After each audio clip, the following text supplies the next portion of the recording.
Hello friends, IAS वाव platform पर आप सभी का स्वागत है। ये एक इंट्रोडक्टरी वीडियो है। इसमें हम आप लोगों को बताना चाह रहे हैं कि आईएएस वाव टीम की तरफ से एक डेडिकेटेड यूट्यूब चैनल लॉन्च किया जा रहा है, जो कि स्पेशली हिंदी मीडियम स्टूडेंट और जो स्टूडेंट बाइलिंगुअल में कंटेंट चाहते हैं उनके लिए होगा। हुआ कुछ ऐसा कि अभी तक जो हमने पास्ट में प्रोग्राम चलाए हिंदी मीडियम के ख़ास तौर से, वो ज़्यादातर कंटेंट बेस्ड थे। चाहे वो आईएलपी हो, चाहे 60 डे प्रोग्राम हो, चाहे रेयर सीरीज हो, चाहे अदर्स जो भी है। इवन अभी हमने जो 11 जुलाई से स्टार्ट किया है डेली न्यूज़ एंड एनालिसिस, जिसमें क्या है कि हम द हिंदू, इंडियन एक्सप्रेस और अदर जो गवर्नमेंट वेबसाइट की इंपॉर्टेंट न्यूज़ होती है या यूपीएससी एग्ज़ाम के लिए जो भी इंपॉर्टेंट न्यूज़ रहती है उसको कवर कर रहे हैं। तो उसे हम दे रहे हैं तो कंटेंट मोड में दे रहे हैं। तो हमारे पास स्टूडेंट की रिक्वेस्ट आई, अब फिर जो हमारे पास्ट एक्सपीरियंसेस थे, क्योंकि खुद भी एक एस्पिरेंट रहे, तो हमने देखा कि अगर कंटेंट वीडियो फॉर्म में दिया जाता है तो वो आसानी से समझने में आता है और उससे कम टाइम भी लगता है। तो क्या है कि आप जानते हैं कि यूपीएससी का सिलेबस बहुत लेंदी है, उसको कवर करने में बहुत ज़्यादा टाइम लगता है, लेजीनेस आती है, एक तरह से बोरिंग मटेरियल हो जाता है। लेकिन अगर जब वीडियो में आता है तो हम ज़्यादा सिलेबस कम टाइम में कवर करते हैं, आसानी से करते हैं और फिर ज़्यादा दिन तक याद रख पाते हैं, मतलब रिटेन ज़्यादा टाइम तक रख पाते हैं उसे। इन सारी चीज़ों को देखते हुए हमने एक नया डेडिकेटेड यूट्यूब चैनल लॉन्च किया है।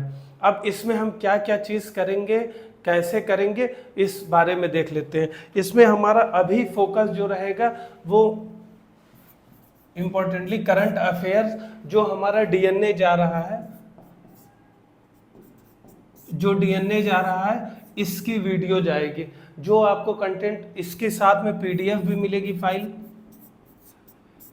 ये आपको टेलीग्राम पर भी मिल जाएगी, आपके यूट्यूब के चैनल पर भी मिल जाएगी, आप मेन वेबसाइट पर भी मिल जाएगी। और जो आपको ये पीडीएफ दिया जाएगा, जो डेली की न्यूज़ होगी, इसका जो है अप्रॉक्सीमेट 25 से 30 मिनट तक का यही कोशिश रहेगी कि 25 से 30 मिनट तक का एक वीडियो जो इस पूरे न्यूज़ को डिस्क्राइब कर देगा। इससे फ़ायदा क्या होगा? कंटेंट तो आपके पास रहेगा ही, साथ में आपके वीडियो भी रहने से क्या होता है कि जब टीचर आपको बताता है तो इसमें कई चीज़ें ऐड ऑन हो जाती हैं। एक तो ऐड ऑन होता है, दूसरा क्या है कि आप इंटरलिंक करने में आसानी होती है। जैसे कोई कंटेंट अभी क्या है कि बदलते पैटर्न में देख रहे हैं कि प्रीलिम्स, मेंस, इंटरव्यू सारी चीज़ें एक हो गई या इंटरलिंक हो गए। अब पहले जैसा कोई बाइफर्केशन चीज़ रही नहीं है। तो इसमें क्या है कि आपको ये फायदा होगा कि इंटरलिंक करने में आसानी होगी। एक चीज़ अब ये हो गया कि एक तो पार्ट आ गया आपका करंट अफेयर का। अब सेकेंड पार्ट है, अब सेकेंड पार्ट आता है आपका स्टैटिक पोर्शन का।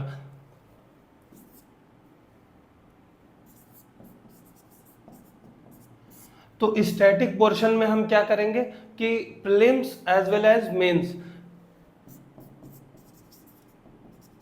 प्रीलिम्स मेंस में जीएस पेपर 1 से लेके 4 तक, इससे इन सारे टॉपिक्स के जो भी इम्पोर्टेंट टॉपिक्स होंगे उनको हम एक एक करके कवर करते चलेंगे। इसमें क्या है कि करंट अफेयर में तो आपका वो डेली का टॉपिक जो होगा उसको कवर किया जाए, लेकिन इसमें क्या है कि हम कोशिश करेंगे कि जो भी टॉपिक उठाएं उसको 360 डिग्री में कवर करने की कोशिश करें, जिससे आपको क्या है कि कुछ भी पूछा जा रहा है उस टॉपिक से रिलेटेड, चाहे वो प्रीलिम्स का एग्जाम में पूछा जा रहा है, चाहे मेंस के एग्जाम में, चाहे इंटरव्यू में, तो उसको आप आसानी से टैकल कर सके, एड्रेस कर सके। जैसे जैसे जैसे हम सपोज करते हैं कि एक हम दो टॉपिक उठा लेते हैं, एक स्टैटिक से देख लेते हैं, एक जो है डायनामिक टॉपिक। जैसे स्टैटिक में हम स्टार्टिंग का ही ले लेते हैं, हड़प्पा सभ्यता का जैसे ले लिया। अब हड़प्पा सभ्यता के बारे में अगर हम पढ़ रहे हैं तो इसमें क्या है कि अगर आप एक तरह से देखें, अगर आपके दिमाग में है कि हमें कौन कौन सी चीज़ हड़प्पा सभ्यता में देखनी है, तो अगर उत्पत्ति स्थल कहाँ से, इसकी उत्पत्ति कैसे हुई, इसके पीछे क्या क्या कारण थे। अब जैसे नवपाषाण काल की बस्तियां किस तरह से हड़प्पा सभ्यता को जन्म दी, इनके क्या क्या फैक्टर इंपॉर्टेंट थे, कौन कौन से इंपॉर्टेंट प्लेसेस थे। तो यहाँ पे क्या आ जाएगा, स्थान। अभी क्या है कि हड़प्पा सभ्यता में कौन कौन से स्थान है, जैसे आपके सब देखते हैं मोहनजोदड़ो है या हड़प्पा खुद है या लोथल है। इंडिया में कौन कौन से हैं, अदर्स नेशन में अभी करंट में कौन कौन से हैं इंपॉर्टेंट प्लेसेस। अब इसको देख लिया। अब उसके बाद देखेंगे कि इनकी क्या क्या इंपॉर्टेंट फीचर्स थे, चाहे जैसे नगर नियोजन है या फिर मतलब हर साइट पे हम देखते हैं कि कुछ ना कुछ स्पेशलाइजेशन है, उनको देखेंगे। फिर उसके बाद इसी समय विज्ञान एवं प्रौद्योगिकी क्या थे इस समय के। फिर उसके बाद हम इसमें ही देख लेंगे कि इसमें समाज किस तरह का था, समाज में देख लेंगे कि समाज में धर्म किस तरह का था, इस समय जो समाज था वो किस तरह से स्तरीकृत था या नहीं था, या किस तरह से समाज का वर्गीकरण था। फिर उसके बाद इसमें वाणिज्य व्यापार देख लेंगे। वाणिज्य व्यापार में वस्तुएं देख लेंगे कि किस चीजों का ये इस्तेमाल करते थे, वो कहाँ से आती थी। इसमें भी आंतरिक कौन से होते थे, बाह्य कौन से थे, या विदेशी देशों के साथ कौन कौन से होते। इसी में आ जाएगा कि विदेशी संबंध भी देखेंगे। विदेशी संबंध देख लिया। तो इस तरह हम देख रहे हैं कि एक एक चीजें देख के फिर उसके बाद जो है पतन देख लिया कि पतन किन कारणों, पतन इसके हड़प्पा सभ्यता के पतन में किन कारणों ने योगदान दिया। अब पतन के रीजन देखेंगे तो फिर इससे देखेंगे कि अगर पतन हुआ है तो फिर नया क्या हुआ है, क्योंकि अगर कोई एक सिविलाइजेशन का एंड होता है तो कोई ना कहीं दूसरी सिविलाइजेशन रहती है। अभी जैसे हड़प्पा सभ्यता को इंडस वैली भी बोलते हैं या सिंधु घाटी सभ्यता। तो अब क्या है कि अब ये हड़प्पा का जब पतन होगा तो फिर अब वैदिक काल स्टार्ट हो जाएगा। वैदिक काल में क्या होगा कि इंपॉर्टेंट गंगा यमुना क्षेत्र का हो जाएगा। तो इस तरह हम देखते हैं कि अब इनका इंपॉर्टेंट, तो इंटरलिंक करके अगर देखते हैं, इंटरलिंक करते रहेंगे तो आपको याद करने में आसानी रहेगी और लिखने में भी आसानी रहेगी।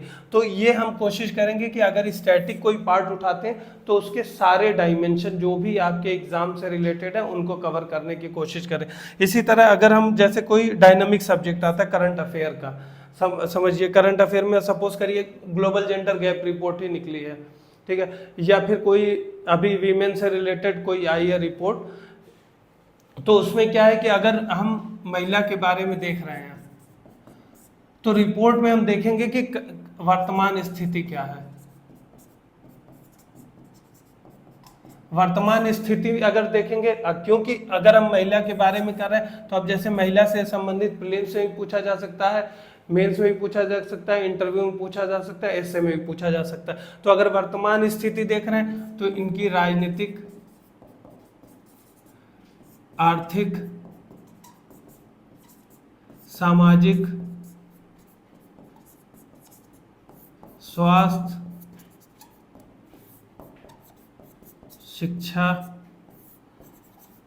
इस तरह से हम देखेंगे कि अब अगर राजनीति देख रहे हैं तो राजनीति के पैरामीटर देखेंगे कि लेजिस्लेटिव असेंबली में क्या परसेंटेज है अभी रिप्रेजेंटेशन, इनका प्रतिनिधित्व या संसद में प्रतिनिधित्व किस तरीके का है, पिछले सालों से बढ़ रहा है, जो ट्रेंड है वो बढ़ रहा है या घट रहा है। अगर आर्थिक देखेंगे तो अभी देखेंगे कि इकोनॉमिक एम्पावरमेंट इनका किस तरह से, आर्थिक सशक्तिकरण का क्या अभी ट्रेंड चल रहा है। आर्थिक सशक्तिकरण में देखेंगे कि इनके पास कैपिटल में कितना है, सीईओ या इंपॉर्टेंट पदों पे कितनी है, तो इसके लिए हम पीरियोडिक सर्वे देखेंगे। सामाजिक देख रहे हैं तो सामाजिक में सारे जो महिलाओं से संबंधित पहलू हैं, चाहे विवाह की एज का अभी क्या ट्रेंड चल रहा है, या फिर उनकी जो ऑटोनॉमी या स्वायत्तता जो महिलाओं में आई है। अगर हम इसमें देख रहे हैं तो रोल ऑफ एनजीओ या सेल्फ हेल्प ग्रुप को भी देखेंगे। फिर स्वास्थ्य से संबंधित क्या स्थिति है, इसमें मोर्टिलिटी रेट देखेंगे आप, फिर उसके बाद उनकी फर्टिलिटी रेट क्या है, ये सारी चीज़ें, मतलब एक तरह से सारे डायमेंशन। शिक्षा में अभी क्या चल रहा है, तो शिक्षा को अगर देखते हैं, स्वास्थ्य देखेंगे तो एचडीआर रिपोर्ट हम देखेंगे इस पहलू में कवर करने के लिए। तो इस तरह से हम देखते हैं कि वर्तमान स्थिति का देख रहे हैं तो सारे देखेंगे। अब वर्तमान स्थिति, अब ये हुआ है महिलाओं से संबंधित एक पहलू। अब सेकेंड पार्ट पे आते हैं। अब सेकेंड पार्ट पे अगर आते हैं हम तो देखते हैं कि वर्तमान स्थिति तो अभी ये है, तो अब हम इसके आगे देखेंगे कि अब इसके लिए प्रावधान कौन कौन से अवेलेबल हैं। सेकंड हमारा हो जाएगा प्रावधान। अब प्रावधान के बारे में जब पढ़ेंगे तो प्रावधान में हम देखेंगे कि संवैधानिक कौन कौन से हैं, वैधानिक कौन कौन से हैं, सरकारी योजनाएं कौन कौन सी चल रही हैं, गैर सरकारी क्षेत्र की कौन कौन सी हैं, गैर सरकारी क्षेत्र की कौन सी है, इसी में सेल्फ हेल्प ग्रुप का आ जाएगा, बैंक का आ जाएगा। तो इससे हम ये देखेंगे कि प्रावधान अभी कौन कौन से हैं। अब जैसे संविधान में कौन कौन से प्रावधान मेंशन है या वैधानिक में कौन कौन से, तो इनके जो है नियामकीय निकाय या रेगुलेटरी बॉडी जो है कौन सी है, ये इन प्रावधानों का संरक्षण कौन देख रहा है या मतलब ओवरवॉच कौन कर रहा है, इसके बारे में देखेंगे।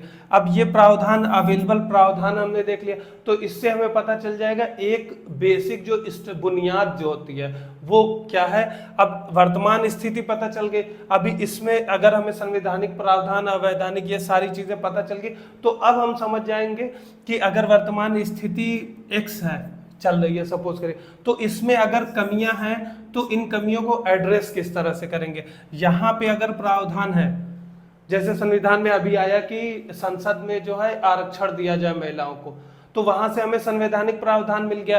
वर्तमान स्थिति से पता चल गया कि अप्रॉक्सीमेट जो है 14% जैसे रिप्रेजेंटेशन है या 15% जो भी रिप्रेजेंटेशन है, तो इस अब यहाँ पर अगर हम चेंज कर देंगे संवैधानिक प्रावधान, तो वर्तमान स्थिति में चेंज करने में ये योगदान करेगा।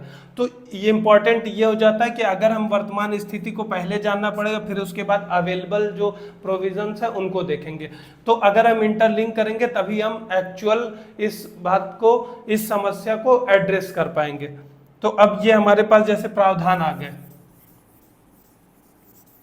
अब प्रावधान के साथ ही हम देखेंगे कि अब अभी जो है इसमें चुनौतियां क्या क्या आ रही हैं।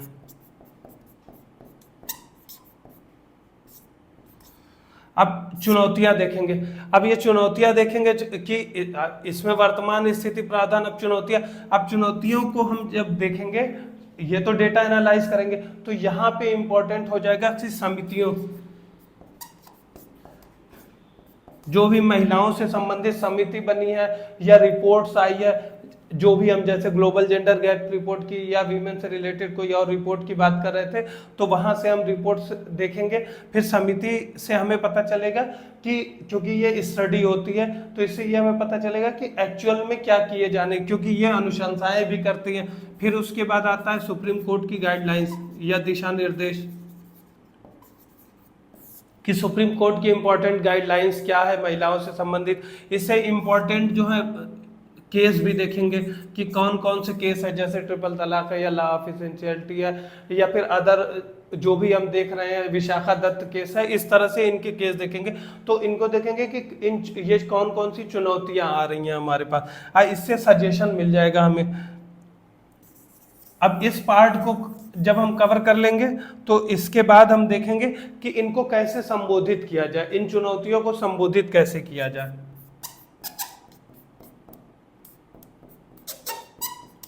संबोधित यानी एड्रेस किस तरह से किया जाएगा। अब चुनौतियां हमें पता चल गई हैं, सुप्रीम कोर्ट की गाइडलाइंस पता चल गई, कमेटीज की जो रिकमेंडेशन है वो पता चल गई। तो हमें एड्रेस में हम अपना भी कुछ अगर इनोवेटिव आइडिया कोई आ रहा है हमारा, जो सब्सटेंशिएट हो, जो हमारे पास डेटा है उसको सब्सटेंशिएट करे, तो उसके संबंधित हम जो है बता सकते हैं कि ऐसे ऐसे ये काम किए जा सकते हैं, रिजर्वेशन दिए जा सकते हैं, इकोनॉमिक बेनिफिट दिए जा सकते हैं, जैसे डायरेक्ट बेनिफिट ट्रांसफर दिया जा रहा है, या महिलाओं के नाम पर ही डायरेक्ट उनको जैसे हेड अभी बनाया जा रहा है, फैमिली हेड बनाया जा रहा है, तब उनको जो है ट्रांसफर ग्रांट दिए जा रहे हैं, या फिर अदर जो है इनोवेटिव आइडियाज सजेस्ट कर सकते हैं। तो इससे हम जब एड्रेस का भी कर लेंगे तो इसमें देखते हैं कि हमने मोटा मोटा 4 से 5 पॉइंट बनाए। अब 5 पॉइंट के जो है हमने सब सारे के सब पॉइंट बना लिए, 4 से 5 सब पॉइंट बना लिए। अब इसमें क्या होगा कि इससे क्या होगा कि हम जो है प्रीलिम्स का भी कवर कर लेंगे मेंस प्रीलिम्स का भी कवर करेंगे, मेंस का भी कवर करेंगे इंटरव्यू में। अब अगर एसए में भी आता है तो भी हम कवर कर पाएंगे। तो मोटा मोटा हम देखेंगे कि जो भी टॉपिक उठाते हैं उसके जो है हम 360 डिग्री में उसके सारे डायमेंशन कवर करने की कोशिश करेंगे। अभी हम हमारा यही है कि अभी हम दो बस एस्पेक्ट लेके चल रहे हैं कि डीएनए को डेली कवर किया जाएगा और ये हमारे जो स्टैटिक इंपॉर्टेंट टॉपिक है जो भी न्यूज़ में आते हैं या फिर जो सिलेबस के अकॉर्डिंग एक सीरीज में उनको कवर करने की कोशिश करेंगे। ये एक इंटरेक्टिव सेशन होगा, इसमें आप लोग अभी जब एक बार स्टार्ट हो जाएगा प्रोग्राम फिर आप लोगों के भी सजेशन आएंगे, कमेंट करेंगे, तो उसके बाद क्या होगा कि हम भी कोशिश करेंगे कि आपके ज़्यादा से ज़्यादा जो भी आपके आगे चैलेंजेस आ रहे हैं उन्हें दूर किया जा सके और यूपीएससी एग्ज़ाम में जितना ज़्यादा हो सके वो हम लोग हेल्प अपने एंड से करने की कोशिश करेंगे। Thank you.